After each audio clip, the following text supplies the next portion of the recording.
Bapak Ibu sekalian, alhamdulillah kita kembali diberikan kesempatan oleh Allah Subhanahu wa taala untuk menjalani aktivitas kehidupan pasca pendidikan Ramadan kita selama sebulan penuh.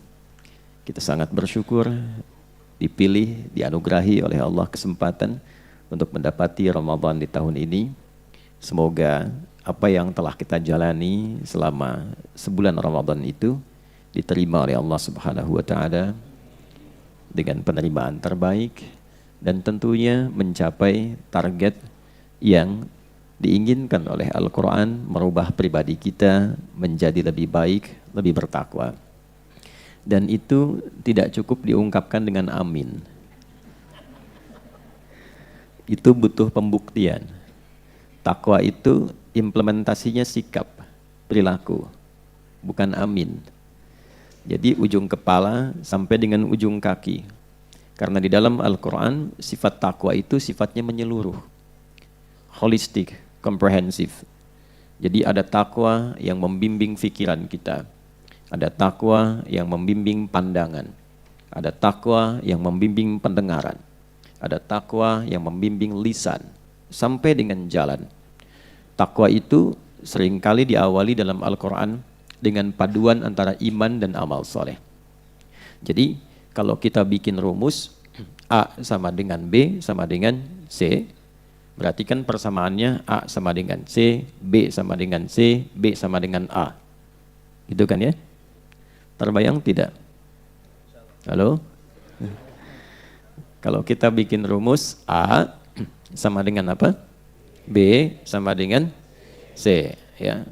Jangan ngantuk. Karena yang baru terbang saya dari jauh ini. Allahu Akbar. Jadi saya belum ketemu keluarga dari 10 hari. Jadi saya berangkat ke sini, keluarga saya datang di jalan. Cuman papasan di mobil, sebentar ya. Khair insyaallah. Begini ya, pelan-pelan.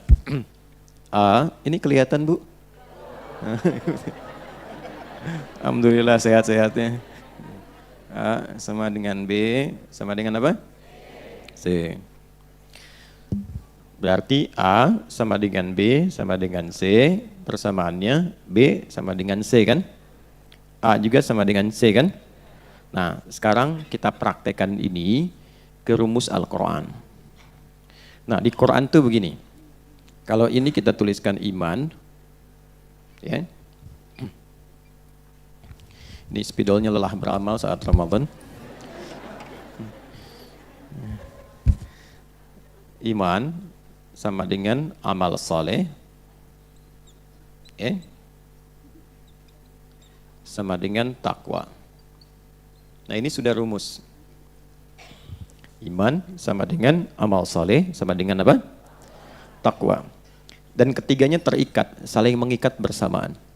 Karena itu, ini kita akan dapati sebagai rumusan pertama sebagai pembuka Al-Quran.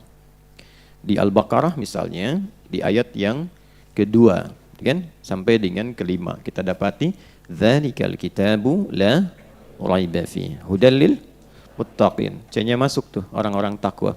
Siapa orang takwa itu? Alladzina yu'minuna bil ghaib, iman. C sama dengan A.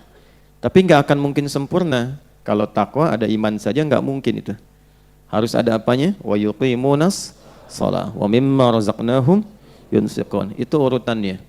Jadi pribadi yang ingin takwa saat bersamaan harus punya iman. Tak mungkin meningkatkan takwa tanpa iman.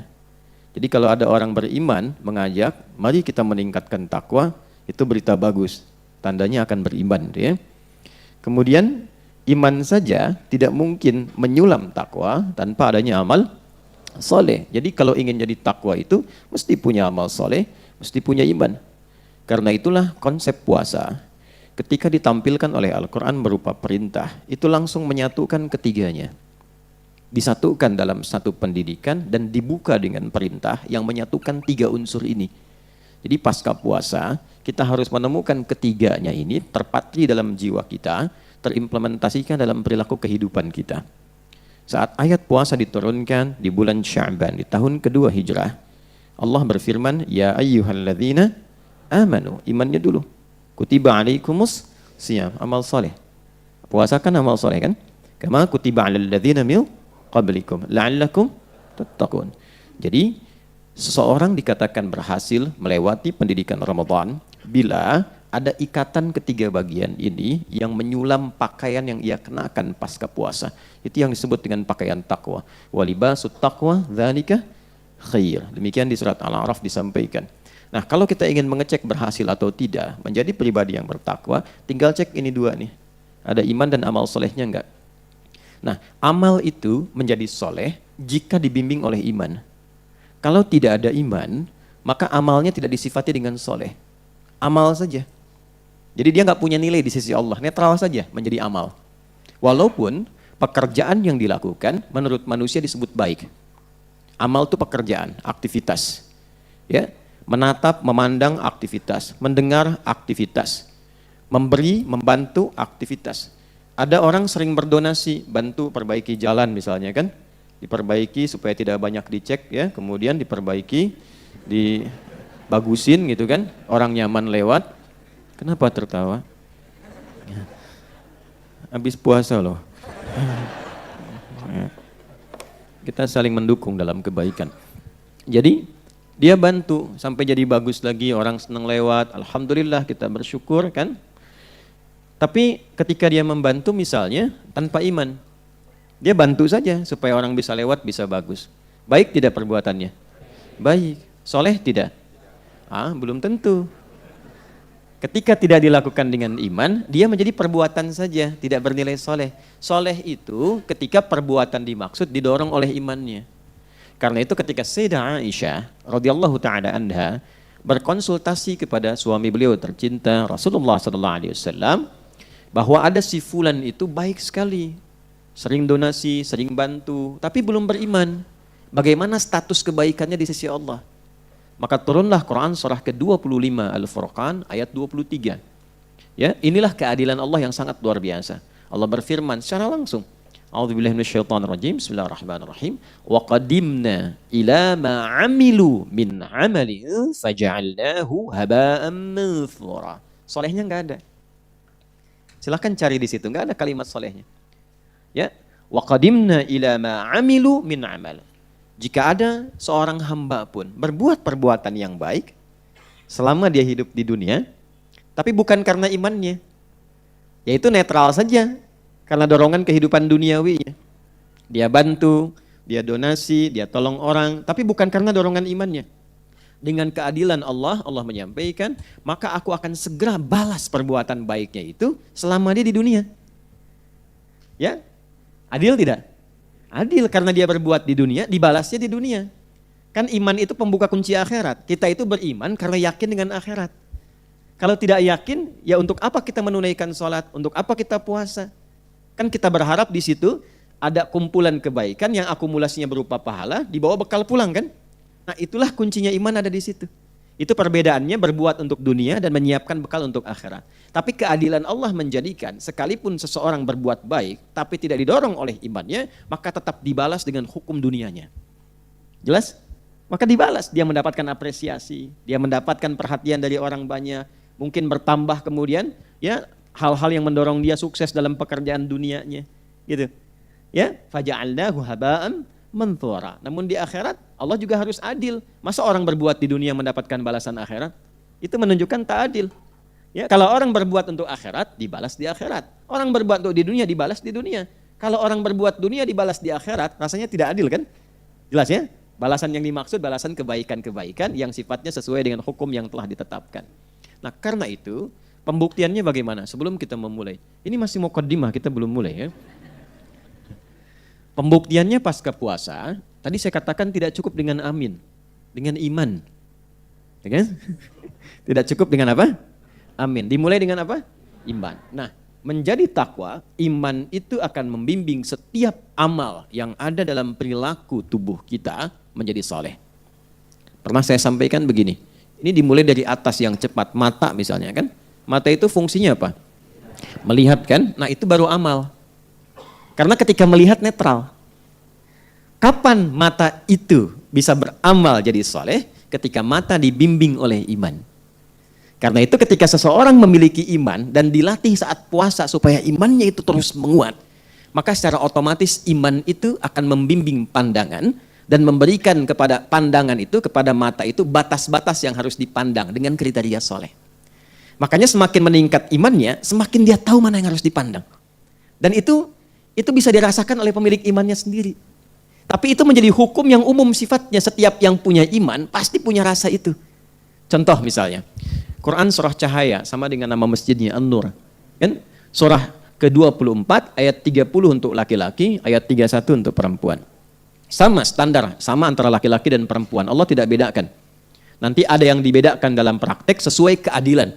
Jadi setara itu ya tidak harus menunjukkan keadilan, tapi kalau adil itu pasti sesuai dengan kemaslahatan. Ingat itu ya. Nanti ada tempatnya. Misalnya khotib Jumat itu laki-laki, perempuan tidak. Itu kan? Saf diatur, mana yang laki-laki, mana yang perempuan. Tapi nanti ada yang mulia bagian perempuan, laki-laki nggak bisa. Ada yang mulia laki-laki, perempuan nggak bisa. Sesuai dengan fitrahnya. Balik dulu. Quran surah ke-24 ayat 30. Qul lil mu'minina. Imannya dulu. Muhammad SAW viralkan. Nah, itu terjemah mungkin yang sesuai dengan generasi sekarang. Ya. Kan sekarang senang viral ya. Kalau sudah viral, like, share, and subscribe. Ya. Cuman sayang sekarang banyak komennya ya, sehingga jadi persoalan. Qul lil mu'minina. Muhammad SAW viralkan, katakan pada semua insan beriman. Yang laki-laki.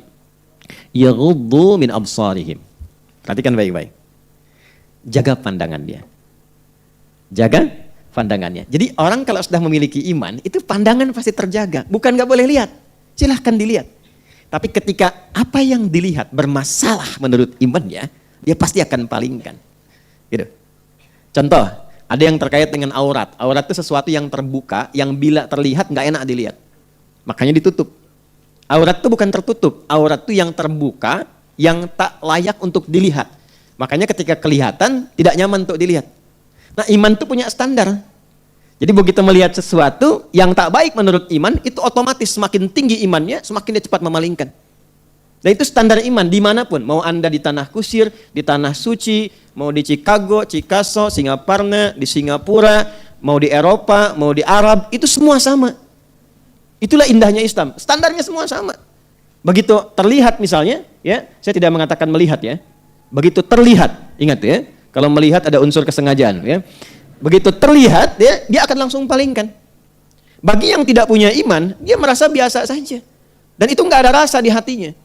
Ya, Anda ke Amerika, ke Eropa, ada beda keyakinan misalnya, ya. Ada yang belum memiliki iman, bagi dia pakaian terhormat biasa saja. Yang penting bagi dia merasa nyaman.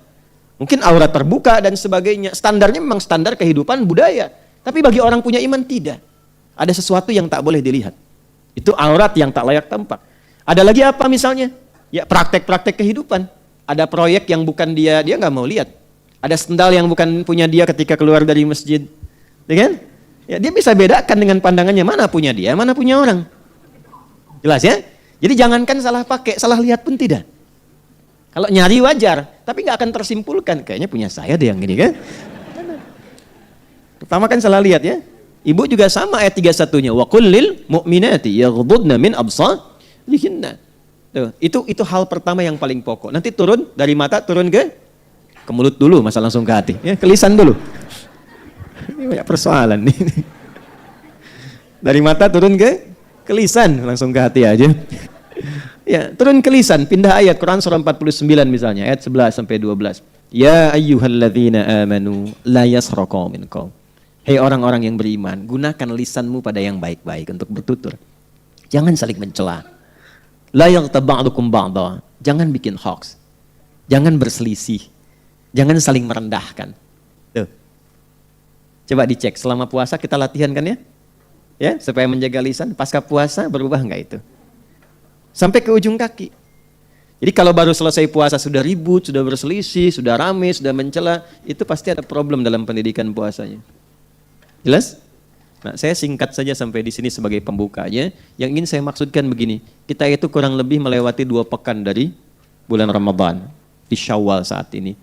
Syukuri nikmat yang Allah berikan pada kita untuk mendapati Ramadan dengan cara membuktikan diri bahwa kita sukses melewatinya. Sayang-sayang selesai Ramadan tapi tidak ada perubahan. Karena tidak sedikit orang berpulang kembali kepada Allah justru saat ia belum mendapati Ramadannya, karena menurut Allah boleh jadi dia sudah termasuk golongan hamba yang baik yang tidak memerlukan Ramadan lagi, sehingga sesuai ajalnya dia berpulang pada Allah Subhanahu wa taala. Semoga kita termasuk golongan hamba yang husnul khatimah insyaallah. Kita masuk pelajaran kita sekarang ya. Bismillahirrahmanirrahim. Pertemuan terakhir untuk surah An-Naba. Intisari surah An-Naba. Bulan depan kita akan masuk pada surah yang kedua, yaitu surah An-Nazi'at. Bismillahirrahmanirrahim. Terdapat 5 poin penting yang menjadi intisari kandungan surah An-Naba, surah ke-78 dalam urutan Mushaf Al-Quran. Mohon izin saya tidak urai kembali tentang pengertian, tentang kapan turun, tentang urutan, karena sudah kita tuntaskan sebelumnya ya, supaya tidak banyak kita melebar. 1, boleh kalau ingin ditulis, kalaupun tidak nanti bisa dilihat rekamannya kembali. Perintah Al-Quran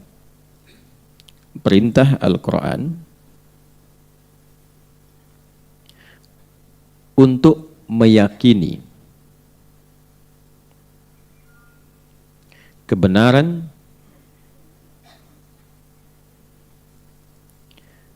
seluruh firman Allah. Perintah Al-Quran untuk meyakini seluruh kebenaran yang terkandung dalam Al-Quran. Sudah? Khususnya kehidupan setelah kematian. Perintah Al-Quran untuk meyakini seluruh kebenaran yang terkandung dalam Al-Quran, khususnya kehidupan setelah kematian. Sudah? Baik. Sekarang saya jelaskan dulu dengan singkat. Pertama, apa yang dimaksud meyakini seluruh kebenaran yang terkandung dalam Al-Quran? Bapak Ibu sekalian, di dalam Islam, keimanan itu harus diimplementasikan dalam pembuktian. Tidak hanya tersimpan. Gitu ya? Iman itu amalan hati. Diketahui hati punya amal kalau dibuktikan lewat perilaku. Dan itu setiap amalan hati begitu rumusnya. Contoh, cinta itu bagian dari amalan hati. Bagaimana diketahui adanya cinta? Lewat perilaku, lewat ekspresi. Ayah dan ibu cinta pada anak. Dari mana tahunya ayah dan ibu cinta dan sayang kepada anaknya? Ketika ayah dan ibu mengeluarkan ekspresinya. Merawat, menyayangi, memeluk, memberikan kebutuhan, mengarahkan pada yang baik-baik, itu cinta namanya. Jelas? Demikian suami, istri, dan seterusnya. Anak ke orang tua, demikian. Nah, iman itu amalan hati yang paling tinggi. Dan itu sudah sepakat bahkan dalam konteks kehidupan kemanusiaan. Dan dihargai sebagai hak yang pertama itu. Menjadi hak, keimanan itu hak pertama. Implementasinya dalam beragama. Di kita alhamdulillah masuk di pasal 29 ayat 2. Ya kan? Negara menjamin kemerdekaan tiap-tiap penduduk untuk memeluk agamanya masing-masing dan beribadah menurut agama dan kepercayaannya itu. Ya, kepercayaan itu iman di situ. Dan itu dibawa ke semua bagian dari ranah kehidupan berbangsa bernegara. Ya, di Undang-Undang Sisdiknas misalnya, ya nomor 20 tahun 2003 itu di pembukaan di bagian yang kedua itu Undang-Undang Dasar tahun 1945, ya. Kemudian mengamanatkan kepada pemerintah untuk ya menghadirkan satu sistem pendidikan yang meningkatkan keimanan dan ketakwaan pada Tuhan Yang Maha Esa serta akhlak mulia. Kalau masuk di tentara, ya di TNI ada Sabta Marga itu 7 tuh. Ya, nanti Sabta Marga yang ketiga itu menyertakan keimanan di situ. Jadi 1, kami warga negara Indonesia itu kan yang bersendikan Pancasila. Yang kedua, jadi patriot. Yang ketiga, jadi kesatria. Jadi tentara itu bagian keempat Sabta Marganya. Kami kesatria Indonesia ya yang beriman tuh kepada Tuhan Yang Maha Esa ya serta menegakkan kebenaran, kejujuran ya dan keadilan. Itu ada iman di situ. Jadi negara kita itu bukan negara agama tapi menjalani kehidupan berbangsa dan bernegara dengan dasar-dasar agama. Jelas ya? Nah, jadi kita bersyukur. Halo, kenapa bengong? Ya. Nah, jadi saya ingin katakan iman itu butuh apa? Pembuktian. Nah, itu baru amalan hati. Kalau terpendam, itu amalan hati. Dari mana taunya beriman? Dari mana taunya ada cinta? Dari mana taunya ada rasa? Kan ada ekspresi. Ya, saya lihat nih ada wajah-wajah single kan di sini. Ya kan? Kan ada rasa misalnya ingin bersatu, gitu kan? Ada rasa mencintai, dibuktikan kan? Pertama lewat apa? Hah? Lewat lamaran kan? Ya kan? Ta'aruf kan?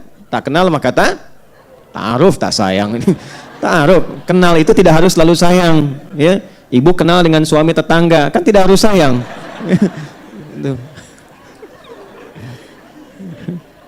Semoga Allah ampuni dosa kita ya. Ta'aruf, lamaran, kan diungkapkan saat lamaran khitbah kan? Setelah itu akad kan? Nah akad itu perwujudan yang paling tinggi untuk mewujudkan rasa kasih. Kan setelah lita'arafu, baru kemudian wa'atun nisa as-sadaqatihinna nihla, baru kemudian akad kan? Kan Quran surah 49 ayat 13, pindah ke Quran surah 4 ayat 4, pindah Quran surah 30 ayat 21 kan? Ke pernikahan. Nah ungkapan ekspresinya itu lewat akad dalam nikah. Makanya sering sekali saya tekankan, kalau ada anak muda datang kepada anak ibu hanya mengatakan, aku mencintai putra ibu, gak usah dengarkan, abaikan aja. Ya, nasihati dia, nak, buktikan cintamu pada putri ibu ya dengan menuliskan nama kalian berdua di pernikahan kalian, di buku nikah kalian berdua. Itu aja. Maharnya Quran. Namamu siapa? Yusuf. Apalin surat Yusuf nanti. Tapi panggilan sehari-hari kulhu kobu.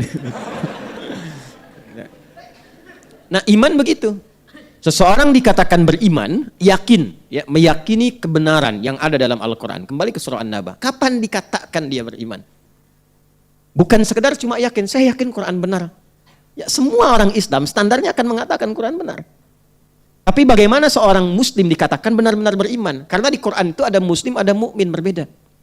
Ada orang datang kepada Nabi. Quran surah ke-49 ayat 14. Ada beberapa kalangan orang Arab Badui datang ke Nabi. Langsung mengatakan, ya, kami beriman ya Rasulullah. Amanna. Turun ayat. Mengonfirmasi langsung dari Allah. Ya, karena kan pemilik hati siapa? Allah. Yang tahu isi hati kita siapa? Turun Quran surah 49 ayat 14. Ya, qalatil a'rabu amanna. Qul lam tu'minu. Lihat poinnya. Walakin qulu aslamna walamma yadkhulul imanu fi qulubikum. Sementara sebagian kalangan orang Arab Badui datang mengatakan kepada Nabi Muhammad SAW, kami telah beriman. Kata Allah, tunggu dulu. Katakan pada mereka, kalian baru berislam. Apa syarat Islam pertama? Syahadat kan? Asyhadu an la ilaha illallah wa asyhadu anna Muhammadan. Itu diucapkan oleh apa? Lisan. Nah, yang diucapkan di lisan ini turun ke kolbu enggak? Gitu. Kalau turun ke kolbu, nanti ada pembuktian.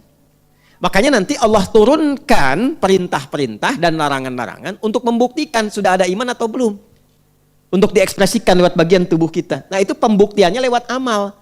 Amal yang didorong oleh iman itu yang disebut dengan amal soleh. Karena itu setiap perbuatan kita diatur, didorong oleh iman, dibuktikan. Maka turunlah kemudian perintah-perintah Allah yang disebut dengan ibadah itu. Ibadah itu sejatinya untuk menguji kita tuh punya iman atau enggak. Katanya beriman. Pembuktiannya apa? Maka turun ibadah. Nah, apa ibadah yang terkait dengan pembenaran Quran yang tadi kita tuliskan pada bagian yang pertama? Ya, meyakini kebenaran Al-Quran. Bagaimana prakteknya? Maka pembuktiannya dengan mengamalkan apa yang terkandung dalam Al-Quran itu sesuai dengan kemampuan kita selama berkehidupan. Karena itu oleh Allah Quran tidak hanya disebut sebagai bacaan, tapi disebut sebagai pedoman hidup. Nah, pedoman hidup. Dalam bahasa Arab, bahkan bahasa Al-Quran disebut dengan hudan namanya. Tuh. Jelas? Ya, Quran surah kedua ayat 185. Syahrul Ramadhan alladzi unzila fihil Quran. Hudan. Tuh. Jadi desain Al-Quran itu bukan sekedar bacaan. Dibaca itu untuk memahami isinya. Bagaimana orang tahu isi kalau tidak bisa baca? Jadi baca itu adalah gerbang untuk mengetahui isinya. Dengan tahu, dipahami, diamalkan. Itu konsep dasarnya. Jadi ketika dikatakan pada bagian pertama perintah Al-Quran, kan? Tadi satu ya. Perintah Al-Quran untuk meyakini seluruh kebenaran yang terkandung dalam Al-Quran. Nah, garis bawahi kata meyakini di situ. Iman, meyakini pada Quran, bukan sekedar yakin Quran itu benar. Tapi butuh pembuktian. Pembuktiannya adalah dengan cara mencoba membaca, memahami pedoman Al-Quran ini dan mempraktekkan sesuai dengan kemampuan kita dan maslahat hidup kita selama kita berkehidupan. Itu dasarnya. Dan bagi orang takwa, itu bukan pilihan. Itu sudah kewajiban. Karena itu kalimat hudan pertama dalam Al-Quran itu disandingkan dengan kata takwa. Coba lihat Al-Baqarah ayat 2. Dzalikal kitabu la raiba fi hudan lil huda. Di orang takwa itu secara otomatis pasti akan menjadikan tautan hidupnya, pedoman berkehidupannya pada Al-Quran. Gak ada yang lain. Value-nya dibawa nanti, diterapkan dalam hidup. Karena itu dalam Al-Quran dari Al-Fatihah sampai dengan An-Nas, ya. Ini semua isinya pedoman hidup kita, ada di sini semua. Ada di sini. Dan yang menyampaikan siapa? Yang berfirman siapa? Allah itu siapa? Allah itu siapa? Udah hidup lama gak kenal Allah. Siapa Allah? Pencipta siapa? Kita kan? Yang mencipta kita kan? Pencipta segalanya kan? Ya, yang mencipta segalanya dari yang tidak ada menjadi ada disebut Khaliq namanya. Dan dalam Quran Allah sendiri menyebut dirinya Khaliq. Quran surah ke-15 misalnya, ayat ke-28. Ya, wa idz qala rabbuka lil malaikati inni khaliq. Saya pencipta. Baik, sekarang kita ambil hukum logika, sederhananya begini. Setiap pencipta, setiap pembuat dan laisa kamitslihi syai', pasti mengetahui yang diciptakan kan? Baik. Kalau ada orang yang bikin handphone, tahu nggak isi handphonenya? Tahu ya? Tahu cara memperbaikinya kalau rusak. Tahu cara mengoperasikannya kan? Kalau Bapak Ibu beli handphone suka ada manual booknya itu kan? Ya, ada pedomannya ya? Ada panduan ya? Kalau nggak ngikutin panduan itu handphonenya nyala nggak? Ini kok nggak nyala-nyala ya? Dibanting-banting gini. Tak, nyala dong. Nyala apa rusak? Ternyata ada tombolnya kan? Tak, nyala kan? Baik. Tiba-tiba udah nyala nggak bisa dipakai nelpon. Ya kan? Kok nggak bisa kan? Dia coba goyang-goyang. Ada nggak? Nggak ada. Ternyata butuh SIM card, ternyata butuh aktivasi, kan? Lalu ada panduan yang lainnya lagi, ini future-nya, ini begini, dan seterusnya. Jelas? Baik, Anda bisa bayangkan, kalau salah mengoperasikan yang tak bernyawa saja, itu bisa tidak berfungsi dan rusak. Maka bagaimana dengan kehidupan kita yang begitu kompleks? Saking baiknya Allah, Allah kasih pedoman, supaya kita tahu bagaimana menggunakan pikiran ini dengan benar. Kita kan makhluk berakal, tapi kalau nggak bisa menggunakan akal dengan benar, jadi rusak nantinya. Pintar, tapi dipakai untuk yang tidak benar, akhirnya rusak. Ada yang mencuri, kan semakin pintar mencurinya paling banyak kan? Coba cek, ya kan? Akalnya kalau diasah, digunakan untuk yang salah, ngambilnya pasti lebih banyak. Sapi cuma makan rumput, tapi kalau akalnya salah, makan aspal. Berapa lapis tuh sampai rusak jalan kan? Ke jalan lagi deh. Ya kan? Coba dicek. Halo? Kan semakin banyak ilmunya, tapi digunakan yang salah, tidak teratur menggunakan akalnya, jadi merusak kan? Ya, tangan juga begitu. Sejak kapan tangan diperintahkan untuk menyakiti orang lain? Sejak kapan kaki diperintahkan untuk bisa melukai orang lain? Sejak kapan jari jemari diperintahkan untuk melukai orang lain lewat tulisan? Kalau nggak diikuti pedoman, rusak jalan kehidupan manusia. Dan yang paling tahu tentang kita itu pencipta kita.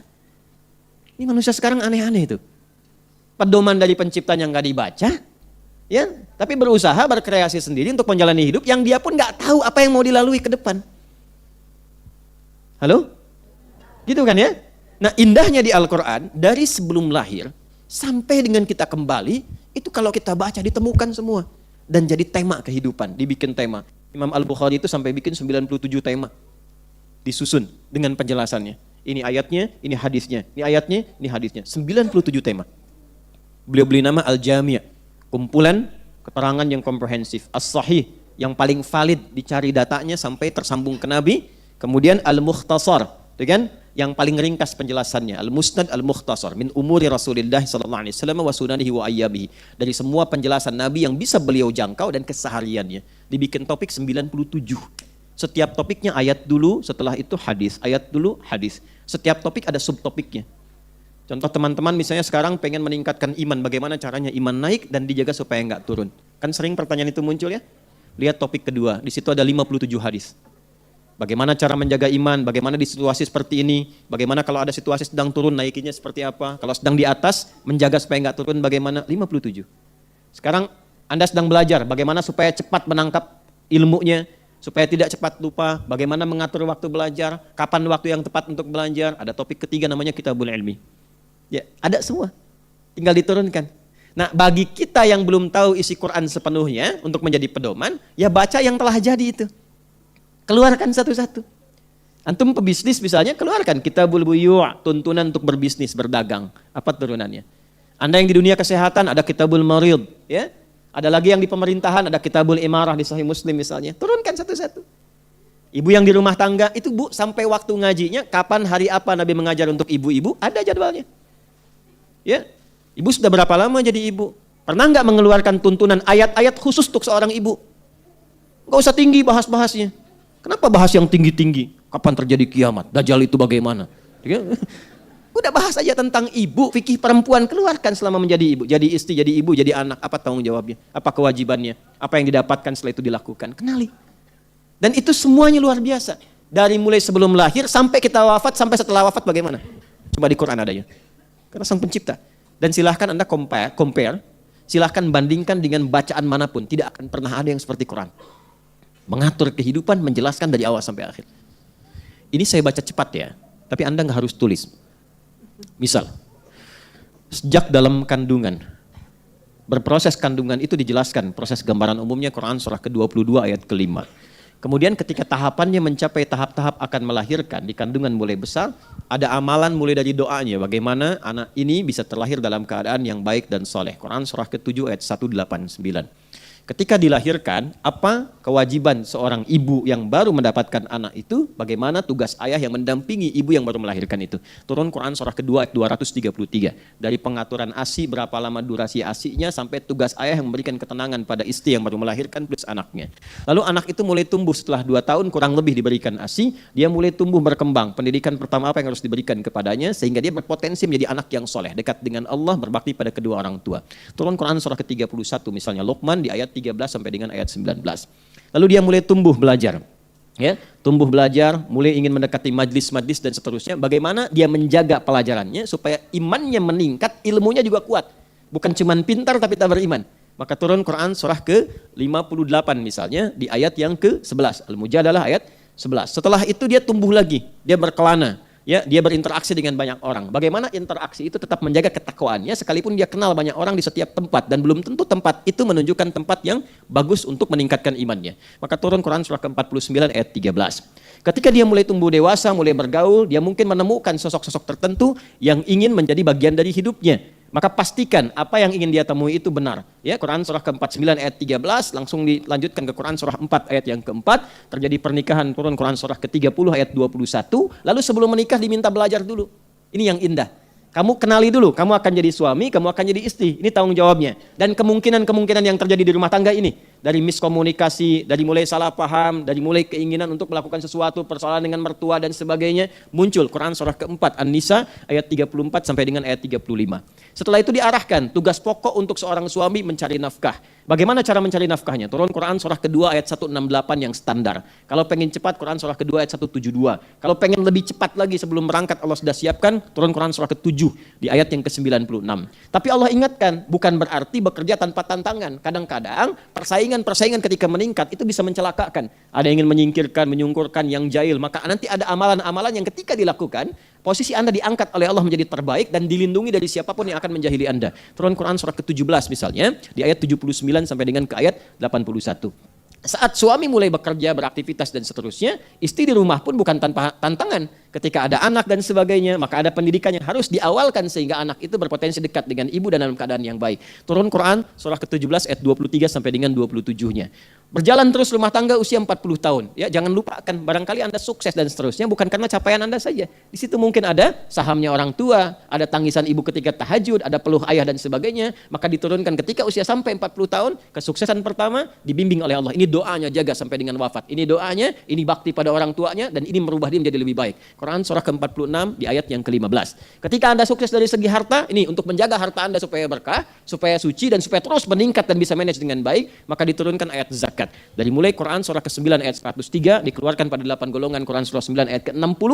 Kalau terus kemudian itu bisa melewati dengan baik, Allah turunkan lagi. Ini amalan bagus lagi buat engkau. Ya, sekarang tata untuk dirimu di rumah tangga berapa? Anda dapat penghasilan misalnya 30 juta, kebutuhan 10 juta, investasi ke depan untuk anak-anak tabungan misalnya 10 juta. Anda kebutuhan 20 juta, 10-nya sebetulnya itu untuk amalan Anda supaya mendapatkan bagian kebutuhan akhirat yang baik yang Allah titipkan lewat Anda, yang kapanpun bisa diambil kembali. Maka kemana itu disalurkan? Turunlah kemudian Quran surah kedua ayat 215 untuk memberikan 5 golongan utama kalau ingin berinfak. Setelah itu kemudian muncul golongan umum, Quran surah kedua ayat 261 sampai dengan 263. Lalu setelah itu bergerak terus. Jangan dikira boleh jadi Anda akan hidup selamanya. Akan tiba masa-masa kembali seperti masa kanak-kanak lagi. Ada pengen harapan begini, pengen begitu. Tapi kadang-kadang capaian pengen diinginkan, pengen harta bertumbuh, pengen emas, pengen perak, pengen tunggangan, pengen kebun, pengen burung-burung terlihat, pengen sawah ladang. Turun Quran surah ketiga Ali Imran ayat yang ke-14. Tawaran mengarahkan itu pada investasi akhirat di ayat ke-15-nya.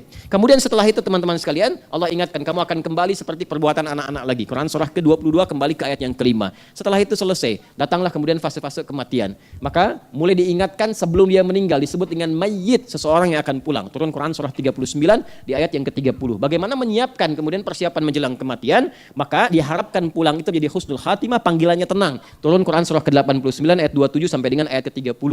Maka ingat-ingat akan tiba waktunya untuk pulang disebut dengan maut. Quran surah ketiga ayat 185. Batas untuk pulang itu disebut dengan ajal. Quran surah ke-7 ayat 34. Yang datang untuk mengambil maut itu membawa maut namanya malakul maut. Quran surah ke-32 ayat yang ke-11.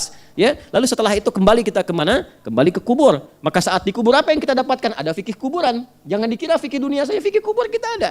Ya, bagaimana mendapatkan kenikmatan dalam alam kubur? Pembukanya Quran surah kedua Al-Baqarah dari ayat 153 sampai dengan 157. Setelah itu, bagaimana mendapatkan kenikmatannya? Bahkan saking nikmatnya ingin mengabarkan kepada yang masih hidup supaya siap-siap sebelum kembali ke alam kubur dengan baik. Tapi tak bisa itu dilakukan. Ya, tapi dia mendapatkan kenikmatan yang luar biasa. Turunlah Quran surah ketiga Ali Imran ayat 169 sampai dengan 172. Dari kubur menunggu dia kemudian sampai tibanya waktu kiamat. Turun satu surah ke-75 persis semuanya sama. Dari situ diarahkan kemana? Maka di akhir ada hisab. Orang yang bagus amal salehnya maka dia akan dapat ke surga. Ada 8 pintu surga terbuka untuknya. Yang tertingginya Firdaus. Kalau ingin disiapkan ada fikihnya. Fikih surga Firdaus ada. Maka sekarang dikeluarkan kurikulumnya, ditunggangi saat di bumi supaya wafat kita punya amalan itu. Ya, maka turunlah Quran surah ke-23 dari ayat 1 sampai dengan ayat 11-nya. Kemudian setelah itu ada surga Aden, indahnya luar biasa. Dan ada orang yang lewat semua pintu surga dan diberikan oleh Allah kemudian mahkota, dipakaikan jubah kebaikan sampai dia bawa orang tuanya, dia gandeng istrinya, dia bawa keluarganya dan menuju rahmat Allah di tempat yang tertinggi. Disambut di setiap pintu surga oleh kalangan malaikat. Siapa mereka? Di antaranya ahli Quran. Quran surah ke-35 ayat 32 sampai dengan 33. Ditafsir di Quran surah ke-13 ayat 23 sampai dengan ayat ke-24. Kemudian di luar itu ada surga yang standar, amalan cukup-cukupan, ya 50,0001% misalnya masuk surga, ya. Tapi indah juga, segala yang dipingin langsung muncul. Turun Quran surah kedua ayat ke-25. Ya, yang tak cukup bekalnya ke surga, maka dia akan dicuci, ya, keburukan-keburukannya di neraka. Awas, menyebut neraka itu jangan sembarangan, karena seringan-ringannya neraka itu begitu ditarik ubun-ubunnya, tidak ada senyum malaikatnya, kasarnya luar biasa, ya, ditarik kemudian dicelupkan. Sekali celupnya itu hancur seluruh bagian tubuhnya, seharinya sama dengan 1000 tahun, 1 detiknya kurang lebih 48 hari. Maka digambarkan di Quran surah ke-4 misalnya An-Nisa di ayat ke-56. Lalu yang paling tingginya neraka jahanam. Neraka jahanam itu kecium udah kebakar. Ya, ngelihat aja udah merasakan panasnya. Ditampakkan udah kerasa panas. Itu diantara yang ditampakkan di alam kubur ketika Firaun diberikan gambaran demikian. Yang masuk ke sana 2 golongan, 1 golongan kufar, 2 golongan munafik. Maka turunlah Quran surah ke-4 ayat 140. Yang 50-50, 50-50, solehnya 50, salahnya 50. Tapi masih punya iman. Ditempatkan di mana? Dia belum ke surga dan tidak ke neraka. Ditempatkan suatu tempat namanya A'raf, tempat tertinggi yang bisa melihat kenikmatan surga dan takut mendengar teriakan orang-orang neraka. Maka turunlah Quran surah ke-7 surah Al-A'raf dari ayat ke-47-nya sampai dengan ayat ke-49. Setelah selesai hisab, baru dia mohon rahmat Allah, maka dimasukkan ke dalam surga. Mana yang tidak ada dalam Al-Quran? Ada semua. Termasuk nanti profesinya apa? Ada semua bimbingannya. Kadang tidak spesifik disebutkan, tapi nilainya ada di situ, dirinci oleh penjelasan Nabi nanti.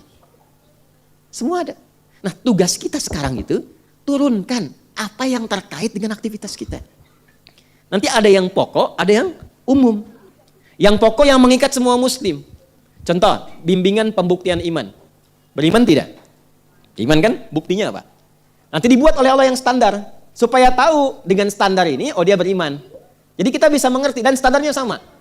Mau yang di sini, mau yang di Eropa, ya, mau yang di Arab, mau yang di Amerika, mau yang anak kecil yang dilatih sampai dengan orang dewasa, itu semua standarnya sama. Jadi hikmahnya kita bisa memahami, oh ini beriman, ini belum beriman, ini imannya kuat, ini belum kuat. Satu, contohnya sholat. Perhatikan, dzalikal kitabul la hudan alladzina yu'minun. Iman kan setelah itu? Wa yuqimunas. Salat itu standar pembuktian iman pertama. Imannya sama siapa? Allah kan? Bagaimana membuktikan kita beriman kepada Allah? Salat.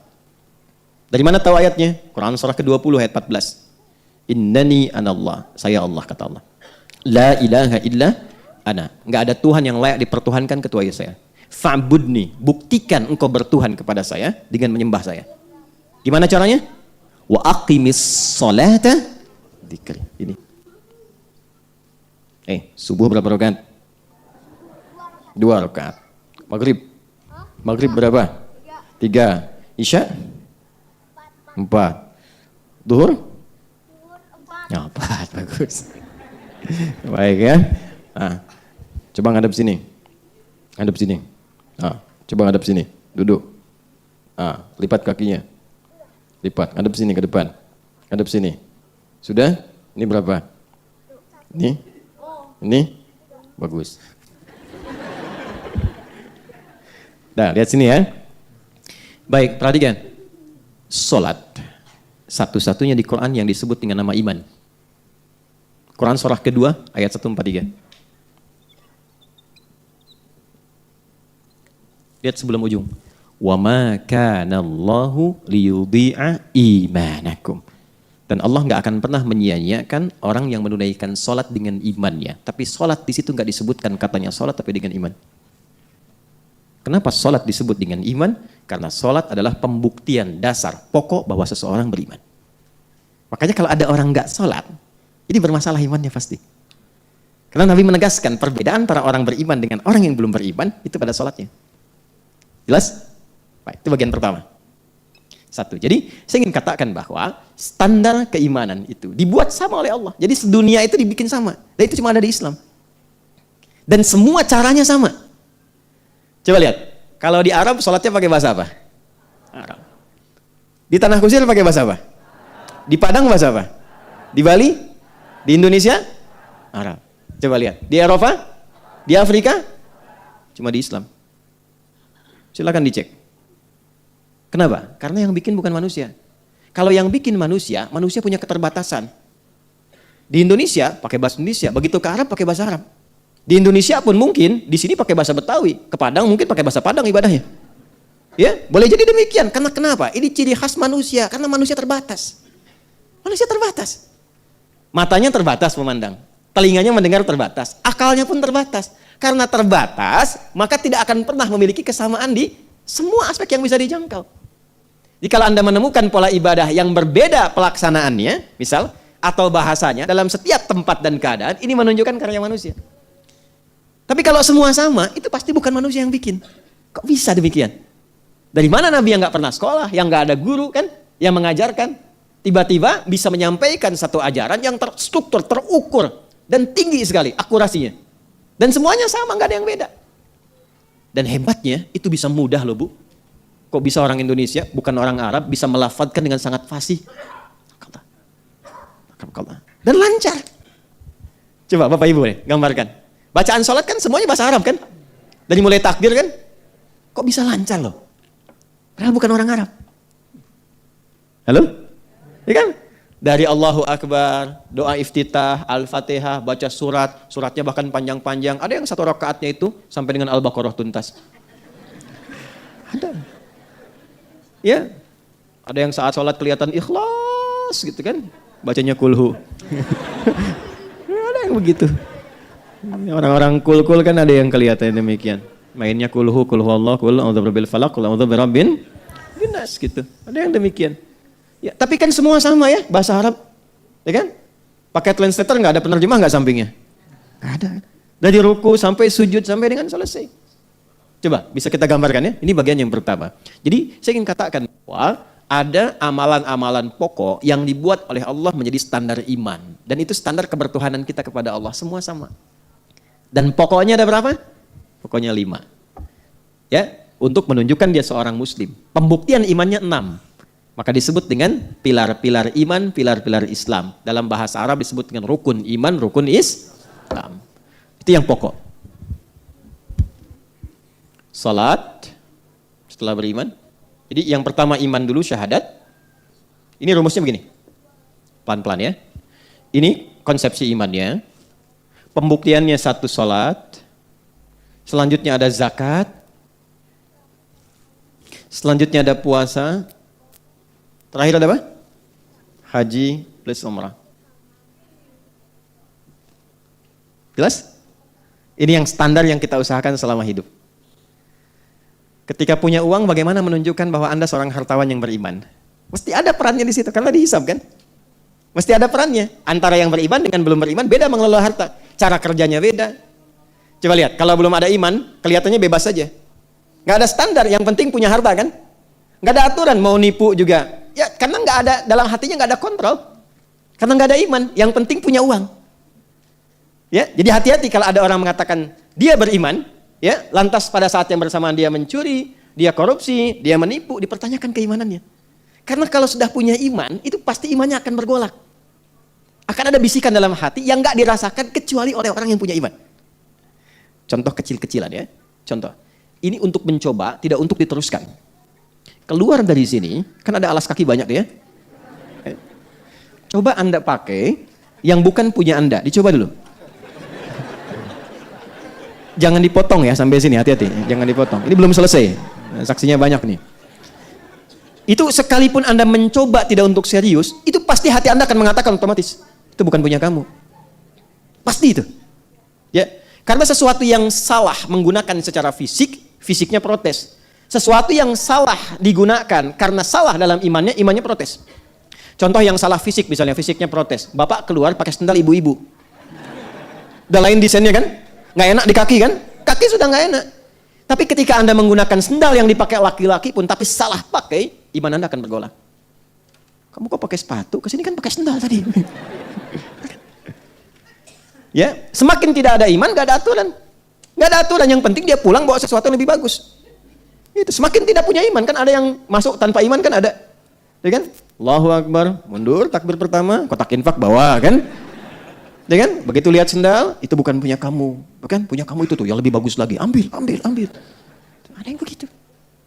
Itu standar yang harus muncul dalam kehidupan kita. Orang-orang yang sudah punya iman, cara bekerja pun imannya akan menggiring dia pada kebaikan. Jangan dilakukan ini, Allah nggak suka. Nanti nggak berkah harta kamu. Itu pasti akan ada gejolak. Setelah punya sesuatu pun, dibimbing lagi. Coba konsultasi bagaimana mengelola hartamu dengan baik. Ada lagi arahannya.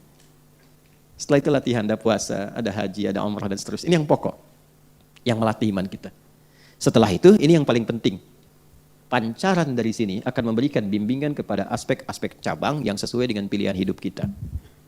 Sekarang tolong lihat masing-masing aktivitas apa yang dikerjakan selama hidup. Nanti itu saja yang dikeluarkan dari Quran dan hadisnya. Jangan membebani diri terlalu banyak, kecuali kalau menjadi bagian dari program kehidupan. Contoh, ini ada teman-teman adik-adik pelajar misalnya mahasiswa. Kenapa Anda nggak keluarkan ayat-ayat ilmu dalam Quran? Lalu lihat hadisnya bagaimana cara mempraktekkan itu.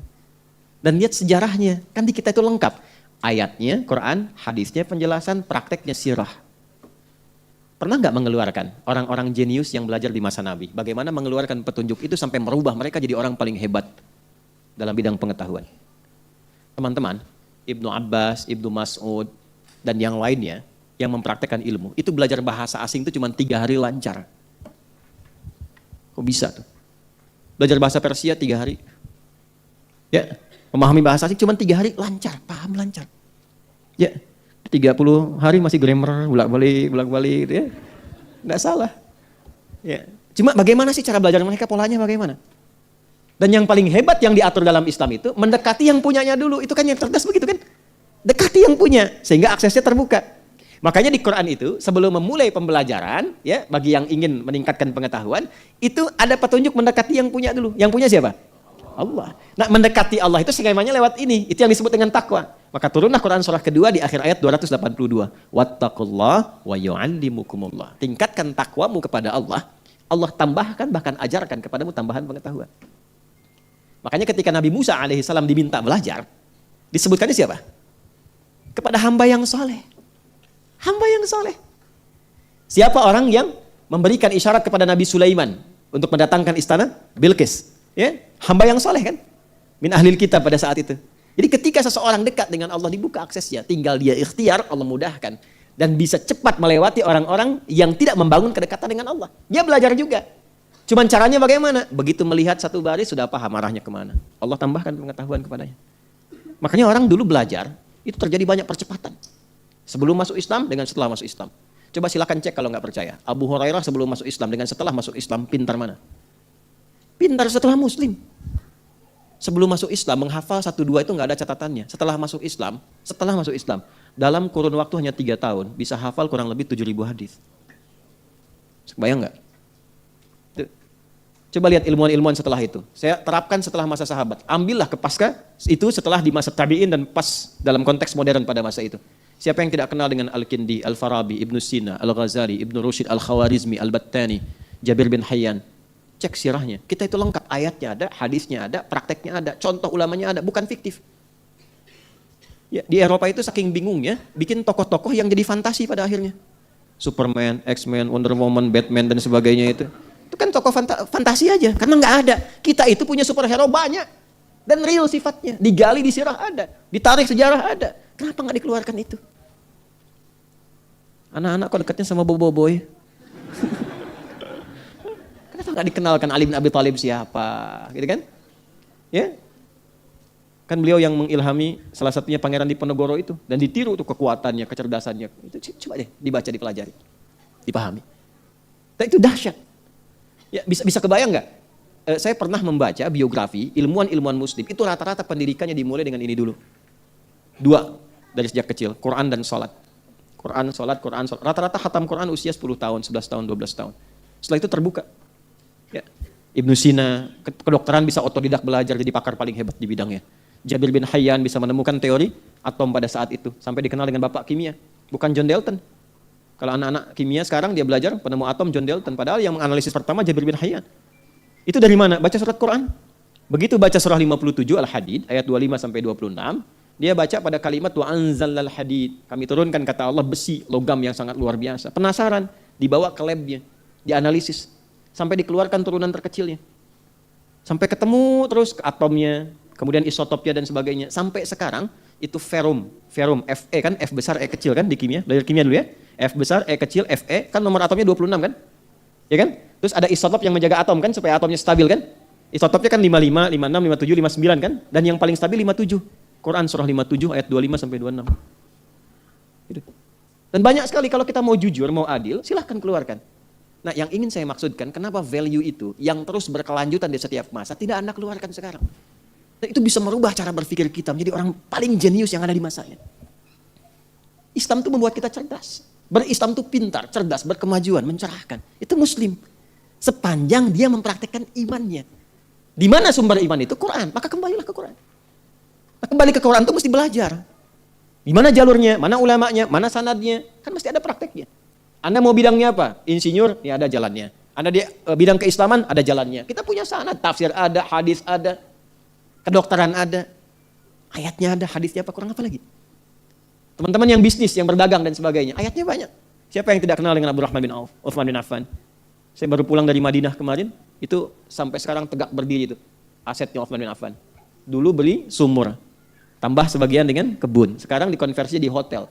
Setiap hasil dari hotel itu disimpan di Bank Saudi, rekeningnya atas nama Utsman bin Affan. 15 abad setelah wafatnya punya rekening di Bank Saudi. Ini masih hidup, belum tentu pada punya rekening di sana kan? Dan hasilnya diwakafkan. Hasilnya diwakafkan atas nama Utsman bin Affan. Itu manajemennya demikian, bagaimana tuh? Maka yang sekarang dilakukan, yang paling gampangnya begini. Apa kegiatan yang dijalani? Aktivitasnya apa?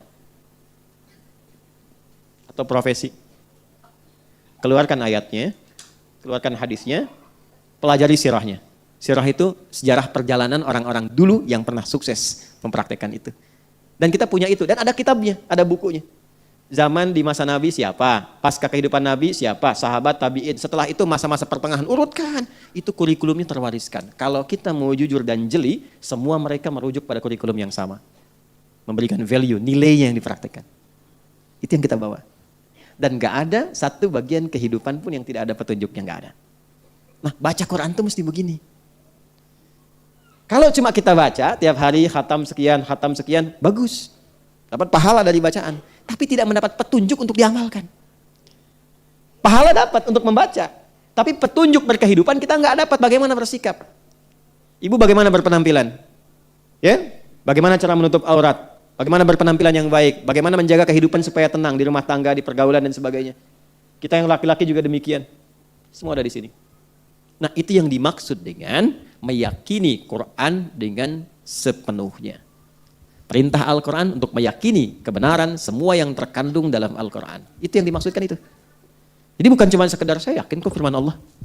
Al-Quran itu benar. Sampai di situ bagus. Tapi kalau ingin lebih baik, yang dimaksudkan itu ini. Jadikan hudan dalam kehidupan kita. Siap insya Allah? Ya, Alhamdulillah kemarin di Jeddah saya dapat undangan dari pusat kajian Hudal Quran. Dan kita alhamdulillah sepakat juga untuk bekerja sama, ingin membuat satu pedoman yang komprehensif didasarkan riset. Jadi bukan sembarangan. Ya, bekerja sama semua 30 negara, ulama dari 30 negara, levelnya doktor semua. Itu akan membuat satu kajian riset, mengeluarkan semua tematik dalam Al-Quran. Nanti dibentuk sebuah tema-tema jadi pedoman berkehidupan. Insya Allah kita akan mulai. Kemarin saya diterima di Jeddah, ya ada namanya Dr. Yasin, beliau pernah jadi dekan di Ummul Qura, sekarang mengepalai itu, dan kita bekerja sama. Risetnya ditampakkan nih hasil risetnya, sedunia ada. Ya, dan kita akan terlibat di situ. Jadi dibuat untuk bimbingan sedunia Islam yang akan dipraktekkan.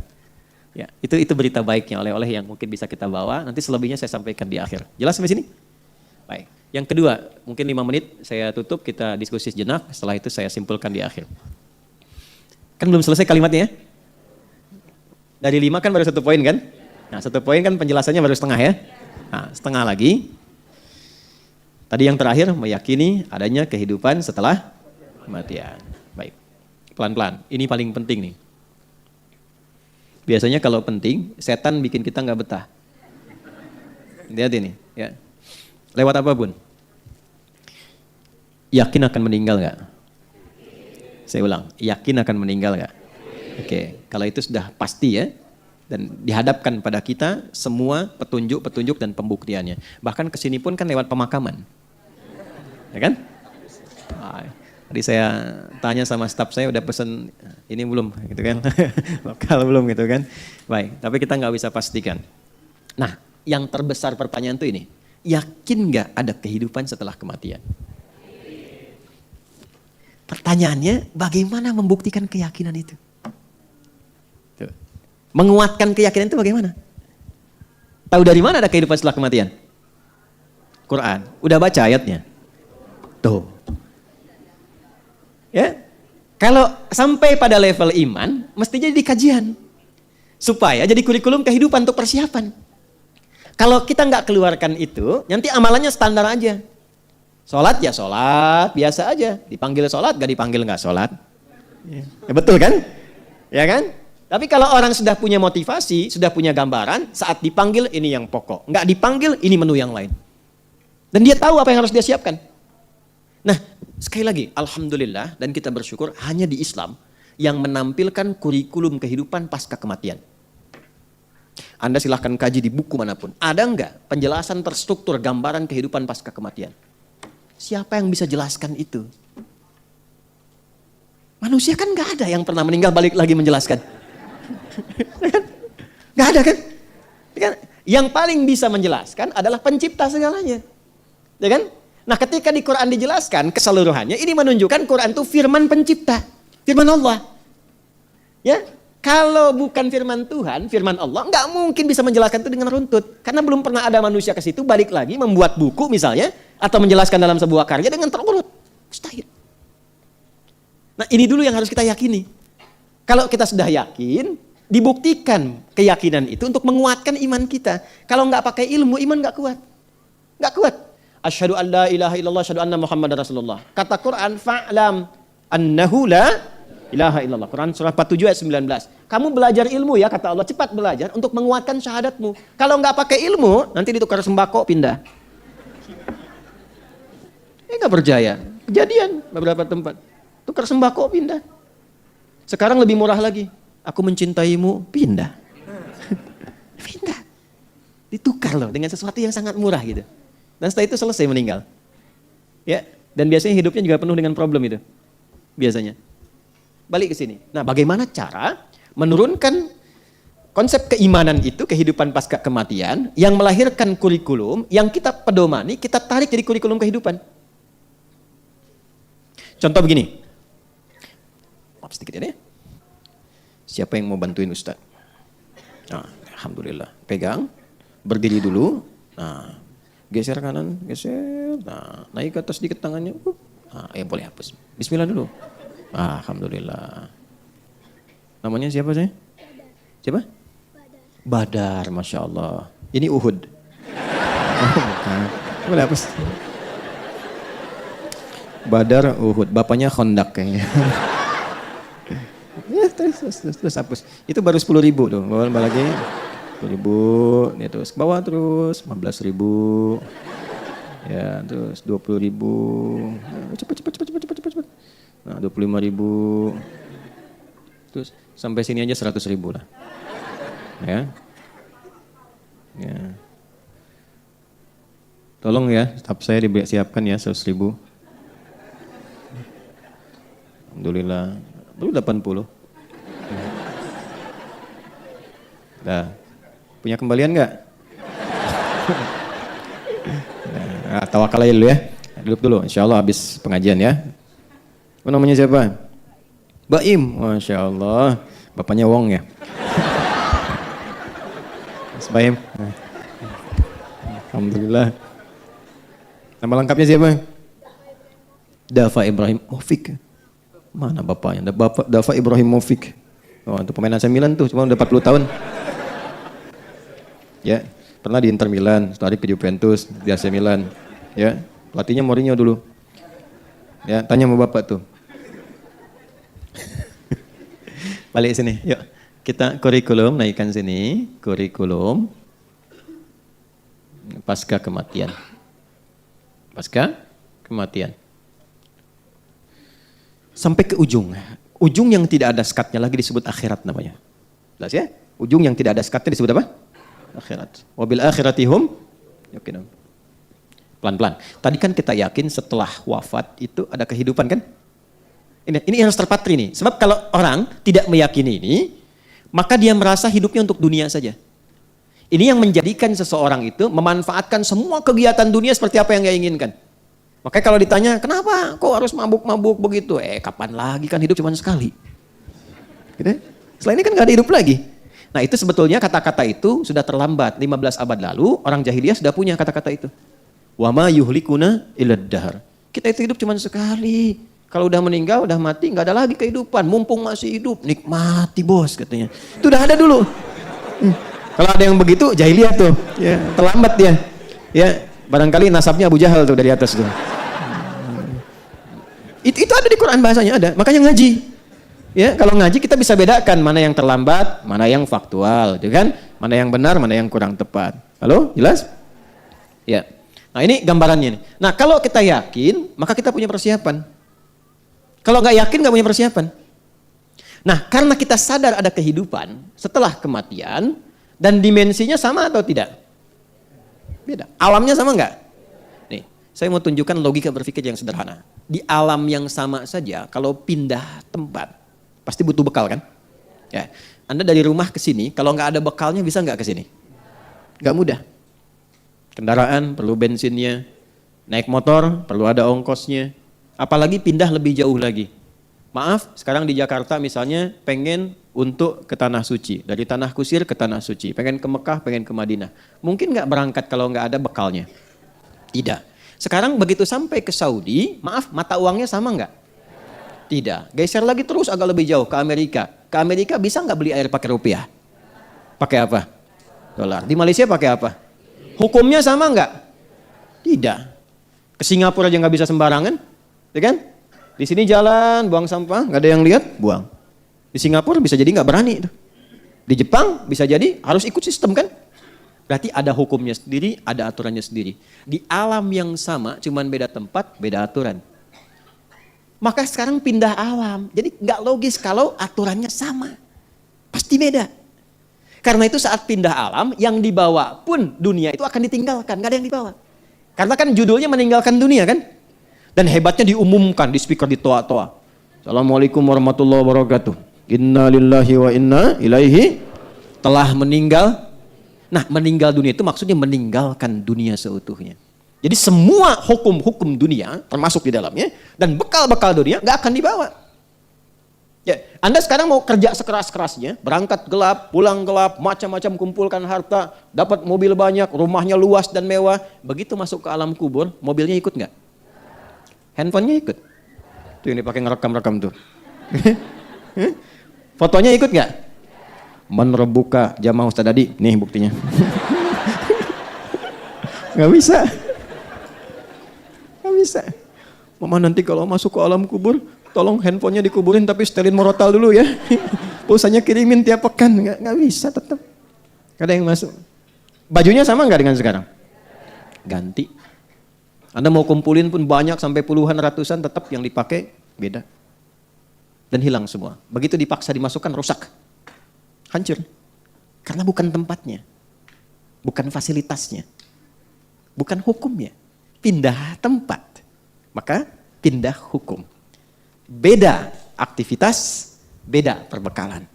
Sekarang pindahnya beda alam. Kita masuk ke alam pasca kematian, pasca kehidupan dunia, masuk ke alam kubur. Belum ke akhirat ya baru dikubur. Karena beda alamnya, alam dunia dengan kubur sudah beda hukumnya. Silahkan cek di buku, di kitab mana ada keterangan tentang kubur. Di Islam lengkap. Afala ya'lamu idza bu'thira ma fil kubur. Tahu enggak ketika nanti dikubur sampai bangkit itu bagaimana kehidupannya?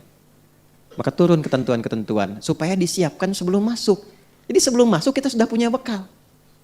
Itu indahnya dalam Islam. Terjadi sudah siap, enggak kejadian enggak ada ruginya. Itu jawabannya bagi orang yang enggak yakin dengan alam kubur. Nah, saya enggak ada masalah kok. Kalau nggak kejadian, ya nggak apa-apa, nggak ada ruginya bagi saya. Tapi kalau kejadian, situ yang rugi. Ya kan? Oh, kubur tuh nggak ada apa-apanya, cuma tidur aja. Ya nggak apa-apa, saya tidur kan pengen enak. Pengen punya fasilitas, tidurnya nyaman, empuk, mimpinya enak. Situ nggak punya persiapan, silahkan tidur dalam kubur, mimpi ketemu neraka. Ya kan? Anda di alam dunia, mimpi ketemu kuntilanak, pengen cepet bangun kan? Ya kan? Jelas kan? Halo? Ini di alam kubur kan ada orang mengatakan gak ada siksa, yang ada cuma tidur aja. Ya memang Anda tidur tapi mimpinya neraka terus pagi sampai petang. Dan gak bisa bangun lagi. Tersiksa enggak? Nah daripada kita capek dan bingung menelisik, ya mencari-cari menduga-duga, yang sudah pasti aja Allah bilang apa pencipta kita. Nabi terangkan apa? Keluarkan kurikulum alam kubur sebagai persiapan pulang. Dan indahnya dalam Islam itu terintegrasi dengan kegiatan dunia dalam bentuk amal soleh tadi. Sholat. Kan kita kerjakan kan? Apa manfaat sholat untuk dunia? Menjadikan kita menjadi lebih baik. Inna sholata tanha 'anil fahsya wal munkar. Apa manfaat untuk kematian? Dalam sholat ada tuma'ninah namanya, melatih ketenangan. Tuma'ninah itu dari bahasa itma'anna yatma'innu, melatih jiwa untuk tenang. Jiwa bahasa Arabnya nafas. Jiwa yang dilatih tenang, maka punya sifat jiwa yang tenang. Dalam bahasa Arab disebut nafsul mutmainnah. Nah, latihan sholat kita tuma'ninah ruku, tuma'ninah dalam sujud, membentuk nafas mutmainnah. Apa manfaat nafas mutmainnah untuk pulang? Saat maut itu dicabut, maka dampaknya lahir ketenangan dalam jiwa. Itu yang dimaksud, ya ayyatuhan nafsul. Bagaimana nafsul mutmainnah muncul? Tuma'ninah. Kapan munculnya? Dalam ibadah. Jadi ketika sholat diberikan ketenangan untuk pulang, cara pulangnya. Di alam kubur dapat kebaikan. Anda ayah, ibu berjuang merawat anak dengan baik saat mengandung, ya, jaga yang halalnya masuk, yang haram mesti keluar, bacain Quran, dekatkan dengan Allah sejak dalam kandungan, begitu lahir dirawat-rawat, tiba-tiba Anda meninggal misalnya dalam perawatan yang baik, itu jihad, Bu. Tahu apa yang terjadi? Orang-orang yang mendedikasikan hidupnya untuk mengabdi kepada Allah. Padahal kan normal sebagai seorang ibu merawat kan? Normal kan? Merawat, memberikan yang baik, gizi yang baik, tapi dia niatkan karena Allah. Itu begitu dia wafat, langsung turun kandungan ayat tentang fi sabilillah. Wala tahsabannal ladzina qutilu fi sabilillahi amwata bal ahya'un 'inda rabbihim yurzaqun. Orang-orang yang mendedikasikan hidupnya untuk beribadah kepada Allah, berjuang di jalan Allah, jangan dikira wafat begitu saja. Di alam kubur kami berikan kehidupan yang lebih megah dengan nikmat yang berlimpah. Dan perjuangan itu jangan selalu digambarkan kepada jihad militer. Itu ketika ada tuntutan, ketika nggak ada, keluarkan. Makanya belajar. Apa kurikulumnya menjadi jihad? Perjuangan yang baik karena Allah. Antum tafaqquh fiddin, belajar. Lakukan karena Allah. Dalam Islam itu belajar, apapun yang dipelajari, tujuan akhirnya mengenal Allah. Antum pintar sepintar-pintarnya jadi profesor, nggak kenal Allah, nggak disebut pintar dalam Quran. Justru Allah turunkan itu untuk diriset. Nanti poin nomor 3, kita kan baru 1. Ya kan? Baru 1 kan? Nanti poin nomor 3 itu, Allah tampilkan, wal jibala autada. Itu kan? Ada gunung-gunung, ada awan-awan. Wa anzalna minal mu'asirati ma'an tajajak. Riset tuh awan, riset langit, riset lautan, riset daratan. Turunlah ilmu dari situ. Riset langit, astronomi nanti. Ya, di daratan ada geologi, geofisika, geofisis dan sebagainya. Di lautan ada ilmunya lagi. Tapi puncak dari semua itu untuk kenal Allah. Karena dibuat itu supaya Anda tahu ada pencipta. Bukan cuma gali tambang, nemuin emas, nemuin nikel, nemuin tembaga. Yang ketika meninggal gak dibawa semuanya. Gak dibawa. Ada yang kain kafannya terbuat dari emas. Dari tembaga. Gak ada.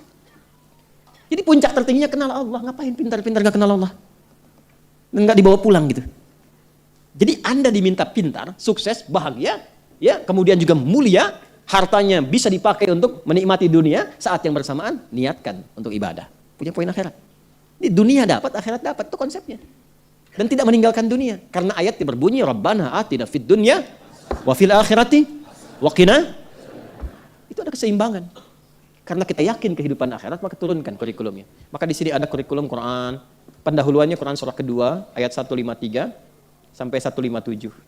Kemudian Quran surah ketiga Ali Imran, ayat 169 sampai dengan ayat 172 misalnya. Terakhir, puncaknya.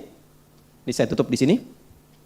Kalau ini kita ingin turunkan dengan cepat sampai ke akhiratnya, maka ada kurikulum, ini langsung kalimatnya dari Allah untuk orang beriman dan bertakwa saja. Kalau Anda termasuk di dalamnya berarti ayatnya untuk kita. Quran surah 59 ayat 18.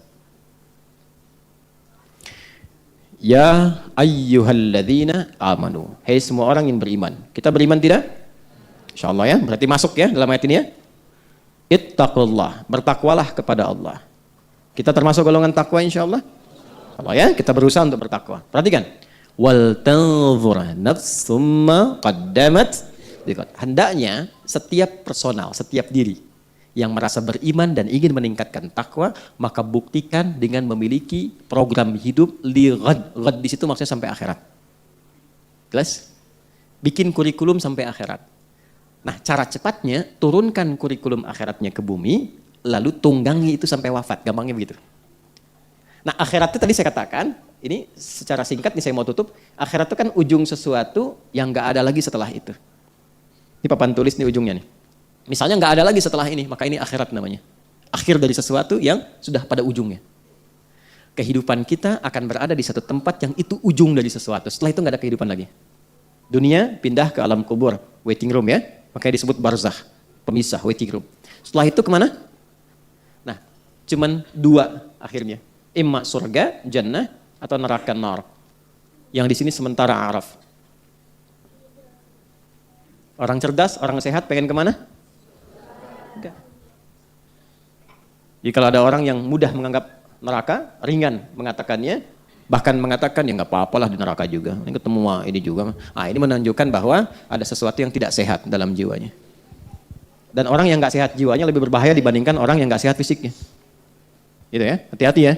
Ya, jadi jangan dianggap ringan nih. Ya. Dah, kita ini aja percepat surga. Saya cepat sekali. Dalam hadis Nabi digambarkan, ya 8 pintu. Ya.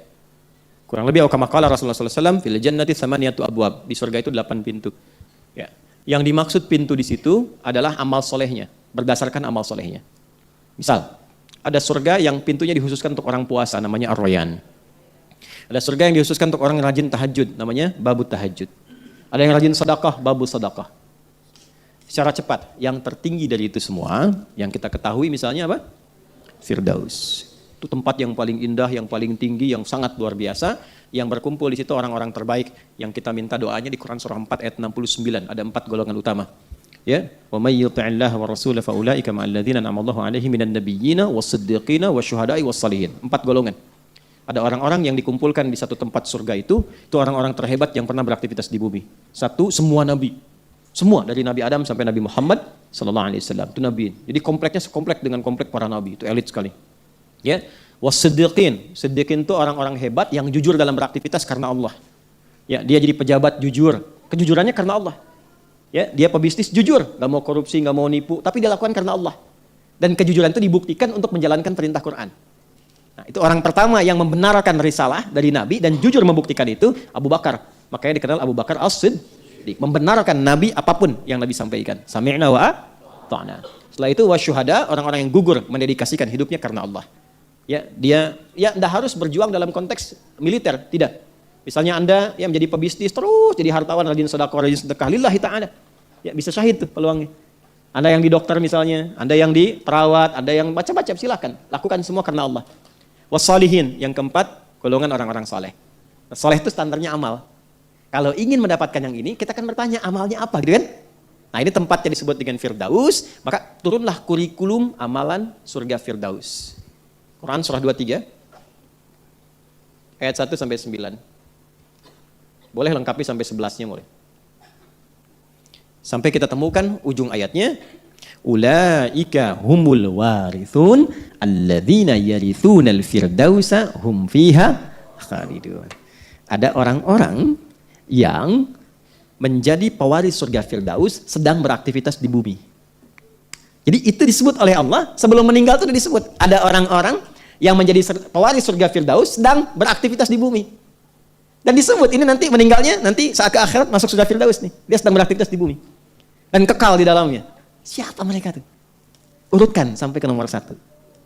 Qad aflahal mu'minun. Sungguh sukses dan bahagia insan beriman itu. Iman modalnya. Siapa mereka? Alladzina hum fi salatihim khasyi'un. Bukan salat biasa. Dia salat tapi membuat kualitas salatnya lebih bagus, khusyuk. Berusaha lebih baik, lebih paham, lebih merasakan, berlatih dia. Ya, jadi Anda jadi apapun kan tetap salat kan? Apakah menjadi direktur tidak salat?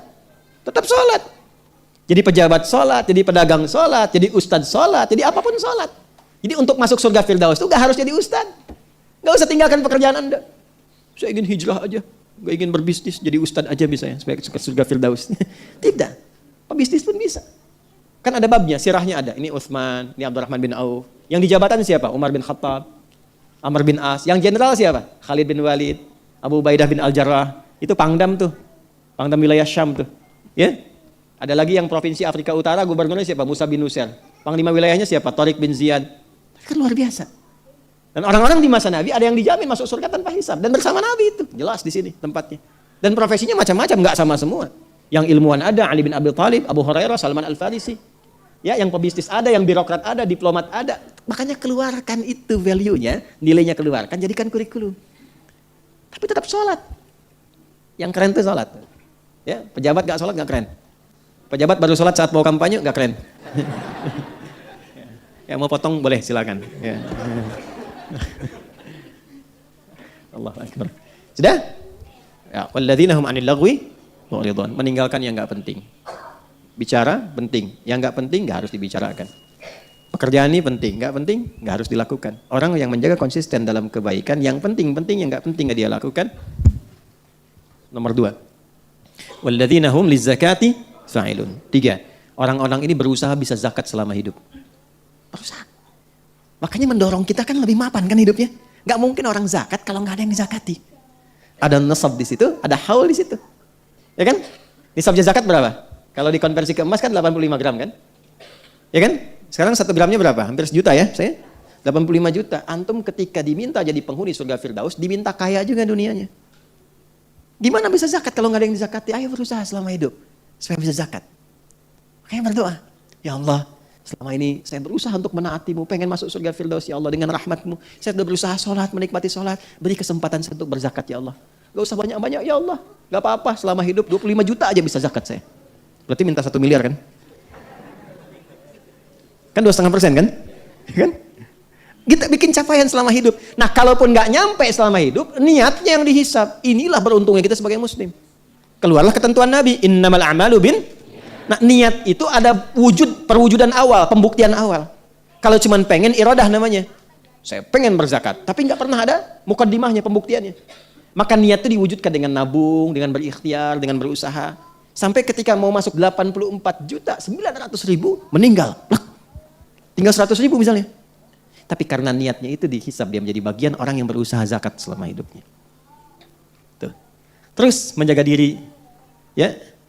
Li furujihim hafizun, jaga kehormatan diri, tidak selingkuh, tidak berzina, jaga waktu-waktu sholat dengan baik sampai dia dapatkan ujungnya.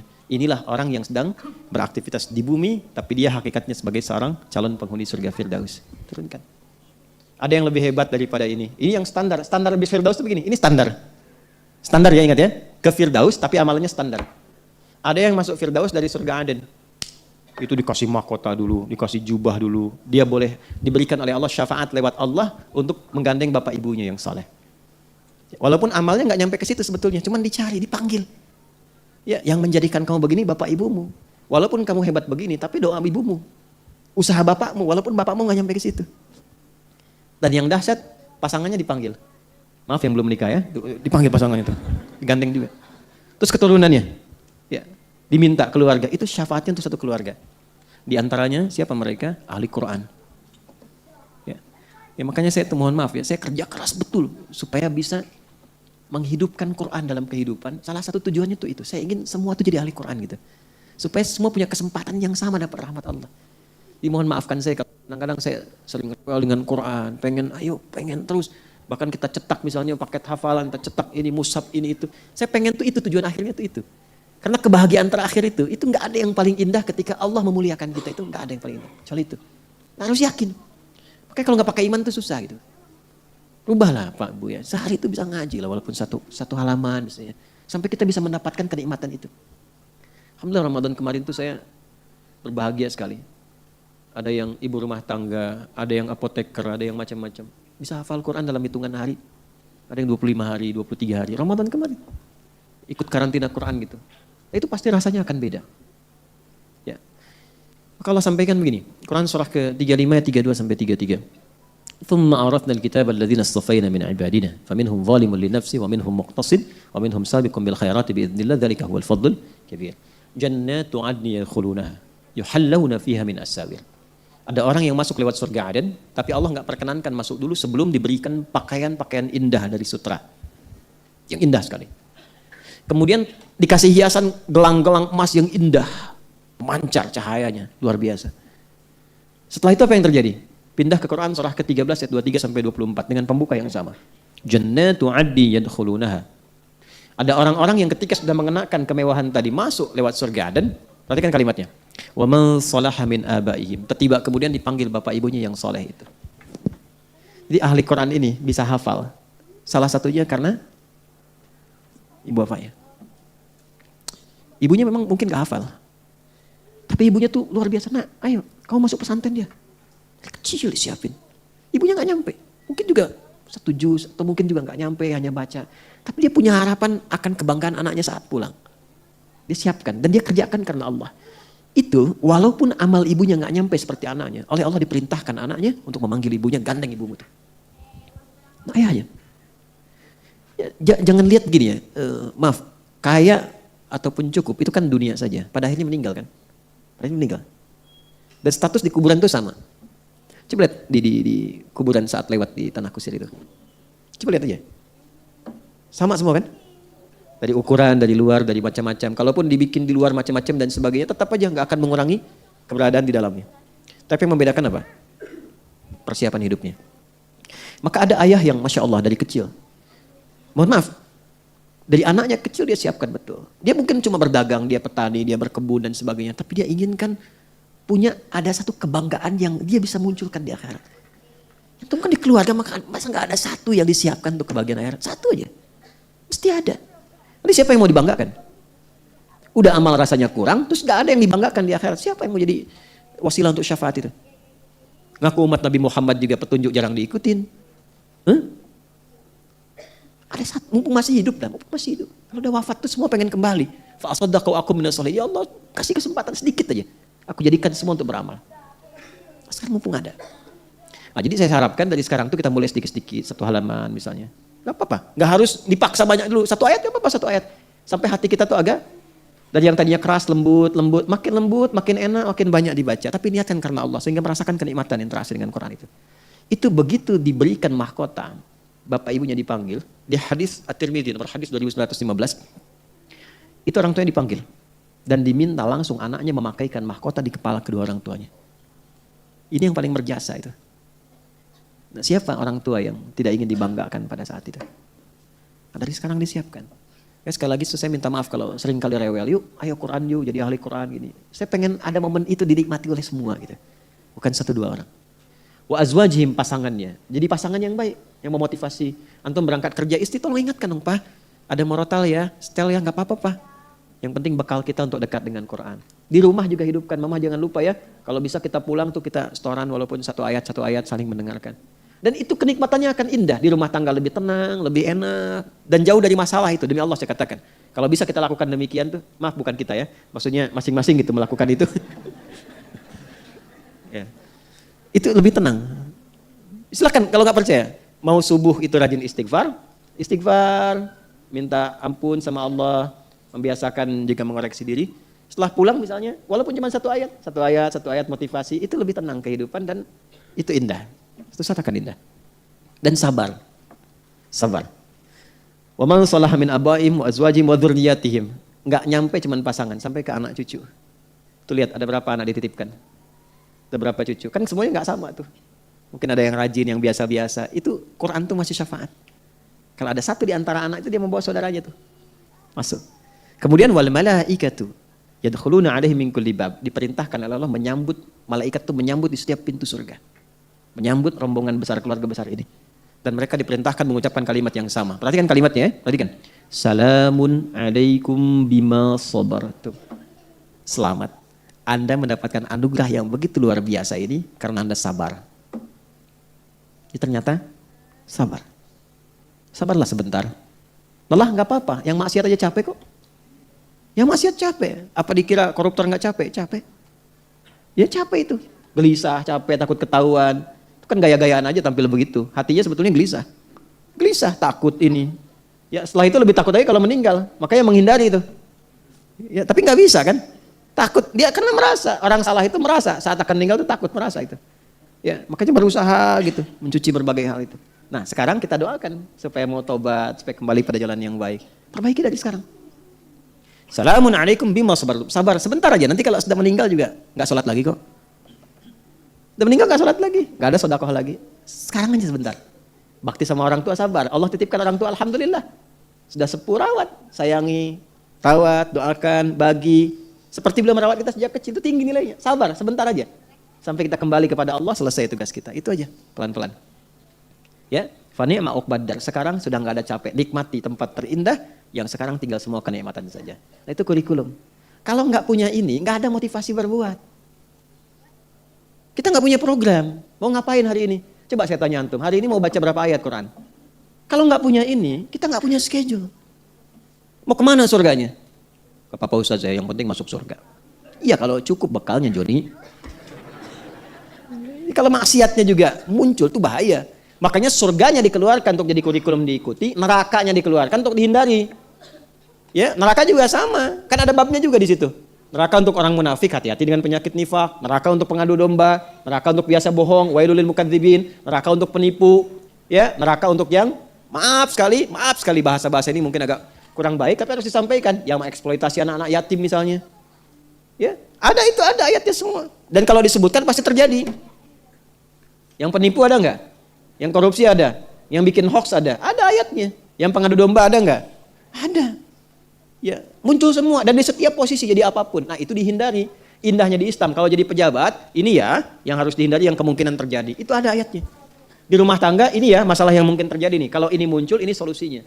Rata-rata nggak bisa selesai karena nggak dipelajari sebelum itu terjadi. Itu problemnya. Alhamdulillah. Baik ya, saya kira itu yang kita bisa turunkan. Baru poin 1 tuh. Kalau yakin dengan akhirat, maka turunkan keyakinan itu menjadi kurikulum kehidupan. Mulai sekarang turunkan, mau kemana nih di akhiratnya. Nanti ayatnya aja turunkan. Setelah itu, jadikan bagian dari kurikulum hidup. Dan gak usah meninggalkan profesi. Kecuali yang tidak selaras dengan apa yang Allah inginkan. Maksiat tinggalkan. Tapi kalau selama baik, jadi pejabat baik, gak apa-apa. Sifatnya keluarkan. Pejabat yang sholat, pejabat mengerjakan yang tak penting. Ya mau yang nyogok, ngajak korupsi, tinggalkan. Itu kan gak penting. Ya kan? Main-main ke tempat yang tidak jelas, yang menumbuhkan syahwat, yang bisa menghancurkan dampak-dampak di kehidupan rumah tangga, jauhi. Ini olahraga bagus nih, tapi kalau dikira di situ ada yang kurang bagus, tinggalkan. Jelas? Antum jadi pelajar, silahkan turunkan ayat-ayat ilmu. Ininya lakukan lagi, berusaha untuk zakat, berusaha menjaga diri. Itu aja sampai meninggal. Paham ya? Baik. Halo, kenapa jadi bangun? Nah, kurang lebih itu ya, teman-teman sekalian. Saya yakin mungkin ada yang ingin ditanyakan dalam beberapa hal, tapi ini waktunya tinggal 2 menit. Ya, tinggal 2 menit. Saya tawarkan begini, mau saya berikan informasi yang penting, atau mau saya buka sesi tanya jawab cuma 2 menit? Alhamdulillah. Baik. Yang mau nanya, informasi pertama. Yang mau nanya, silahkan dituliskan. Nanti dititipkan pada staf kami ya. Nah, kalau sudah ada bisa dikumpulkan. Nanti mungkin tak terjawab di sini, saya bawa di jalan, di kesempatan nanti kita jawab. Atau nanti kita bawa lagi di pertemuan berikutnya, saya jawab dulu baru saya terangkan. Jadi mukadimahnya jawab pertanyaan ya. Sepakat? Informasi kedua, ini untuk adik-adik ataupun orang tua yang nanti punya anak atau kerabat yang kualifikasinya sama. Silahkan, saya berikan kabar gembira. Insya Allah akan dibuka kuota untuk beasiswa gratis. Belajar di Timur Tengah. Baik ya, mulai sekarang. Saya umumkan sekarang. Nanti formalnya di akun resmi kami, di official akan diumumkan. Tapi sekarang saya berikan pendahuluan. Tingkatnya S1 dan S2. Baik ya. Maksudnya dari S1 silahkan daftar, mau dari S2 silahkan, sepanjang memenuhi kualifikasi. S1, S2 tapi pendidikan sampai S3. Syaratnya, 1, lancar bahasa Arab. Udah Bu, dengar aja dulu. Tulis. Bukan ibu yang berangkat. Masih ada waktu. Sekarang kan baru seleksi. Sekarang bulan apa? Mei, berangkat Agustus, September. Masih berapa bulan kan? Masih ada 4 bulan 9 bulan ya. Tenang aja dulu. Tenang. 2, hafal Quran. 30 juz. Dah 2 aja. Mau laki-laki mau perempuan? Dibuka. Boleh, laki-laki atau perempuan. Bisa bahasa Arab lancar, hafal Quran 30 juz. 1. Nah ya, tempatnya di mana? Nanti akan diseleksi, tinggal pilih. Ya, nanti kita kumpulkan setelah nanti memenuhi kualifikasi baru kita arahkan. Alhamdulillah dapatnya banyak. Cuman kalau saya langsung sampaikan sekarang, kadang-kadang nanti di lapangan ya terjadi beberapa informasi-informasi yang tidak sesuai. Maka lebih baik saya buka aja dulu, nanti setelah itu yang memenuhi kualifikasi silahkan kita akan tempatkan. Insya Allah yang ngajarnya pun bagus-bagus. Ya, yang ngajarnya bagus-bagus. Itu. Kemudian yang ketiga, ada program daurah. Daurah itu akan berlangsung di Masjidil Haram. Saya sudah ketemu dengan koordinatornya, bagian ulamanya. Saya diundang khusus di Masjidil Haram kemarin. Dan bertemu dengan tokoh dan seterusnya, para masyayikh. Dan kita sepakati ada kerjasama. Nanti untuk pendidikan, sifatnya 2. Ada yang kuliah, setara S1 4 tahun. Ada yang kursus singkat. Tapi kursusnya di Masjidil Haram. Yang ngajar nanti ada para imam, para masyayikh dan sebagainya. Ini bisa terbatas, nggak lama. Ada yang 3 bulan, 2 bulan, sebulan. Atau dengan sesuai dengan umrah nanti ada kualifikasinya. Nah yang ini terbuka, mau usia berapapun. Sepanjang bisa bahasa Arab. Gitu. Dan ini terbuka, waktunya terbuka. Jadi mau kapan aja, nanti kalau misalnya ada seleksi silahkan bisa ikut. berangkat misalnya sambil umrah, nanti bisa ada yang menetap belajar dulu dan seterusnya ada. Dan nanti insya Allah kita kasih formulanya, ada yang menanggung untuk akomodasi di sananya. Ya, jadi berangkat, cuma nanti mungkin tiket, sampai di sananya ada yang nanggung akomodasi, jadi bisa sambil berangkat. Dan yang ketiga, Bapak Ibu sekalian, insya Allah dalam waktu dekat ini, tidak lama, kita akan juga mengundang para tokoh-tokoh dunia yang terkait dengan pendidikan, terkait dengan keulamaan, dengan macam-macam, yang dengan izin Allah Subhanahu wa taala, insya Allah kalau dimudahkan, dilancarkan dan sebagainya, akan ada banyak hal yang didapatkan kebaikan-kebaikan dari situ, yang kita akan cari tempat lebih besar sehingga bisa semua mendapatkan bagian-bagian informasi yang baik dari situ. Itu hampir dari berapa negara yang sudah tersambung, 30 negara. Saya pekan depan atau 10 hari lagi juga akan diundang di konferensi Mufti. Ya, sekarang hostnya di Malaysia dan saya satu-satunya dari Indonesia yang diundang di situ. Nanti akan membicarakan tentang konsep madhab dan bagaimana menghindari fanatik madhab dan konsep persatuan umat. Ya, saya berbicara di 2 sesi dinner talk dengan bentangan seminar. Insya Allah nanti pulang dari situ kita akan rumuskan, mudah-mudahan nanti ada event yang cukup besar, yang semua bisa hadir, ulama-ulama kita undang. Nah itu kurang lebih 30 negara, risetnya sudah ada, yang dibahas di situ 3 hal. Yang pertama tentang menghidupkan Quran, bagaimana menjadikan Quran sebagai panduan kehidupan, dan prakteknya diperkeluarga. Alhamdulillah kurikulumnya sudah diterjemahkan kemarin. Kami sendiri yang supervisikan ke dalam bahasa Indonesia. Ada 3 jilid nanti, setelah itu prakteknya seperti apa. Nanti ada syekhnya datang langsung, kita juga hadir di situ, bahasa Arabnya ada, bahasa Indonesianya ada, diterapkannya seperti apa. Itu nanti aspek perkeluarga. Kita harapkan ada keluarga-keluarga Qurani yang bisa menghidupkan Quran dalam kehidupan. Kedua, pendidikan ulama. Jadi kalau Bapak Ibu ingin anaknya jadi ulama, stepnya seperti apa? Ya. Nah, yang ketiga nanti bagaimana mengikat kehidupan Islami dalam konteks keduniaan, dalam konteks seluruh dunia, menghubungkan dalam dunia Islam. Nanti hubungannya jadi lebih dekat, lebih cepat. Jadi Anda bisa mengakses sedikit, tahu yang di Jepang bagaimana, di Amerika bagaimana, bisa berinteraksi dalam keislaman. Ya insya Allah dalam waktu yang cukup dekat insya Allah. Saya kira itu yang bisa disampaikan untuk hari ini. Besok saya tidak ada jadwal, mohon izin saya khususkan untuk keluarga. Tapi kalau Anda ingin mencari silahkan, cuman saya nggak ngisi. Ya, khusus ya, besok itu tidak ada. Kita akan mulai lagi nanti pada jadwal yang telah kami sampaikan. Terima kasih, mohon maaf dan semoga semua kita dilindungi oleh Allah Subhanahu wa taala. Allahumma taqabbal minna innaka antas sami'ul alim wa tub 'alaina innaka antat tawwabur rahim. اللهم اجعلنا من عبادك المؤمنين المتقين واجعلنا من أتباع سيدنا محمد صلى الله عليه وسلم وبحبه يا أرحم الراحمين ربنا آتنا في الدنيا حسنة وفي الآخرة حسنة وقنا عذاب النار وصلى الله على سيدنا محمد وعلى آله وصحبه أجمعين وآخر دعوانا سبحانك اللهم وبحمدك نشهد أن لا إله إلا أنت نستغفرك ونتوب إليك والحمد لله رب العالمين. السلام عليكم ورحمة الله وبركاته.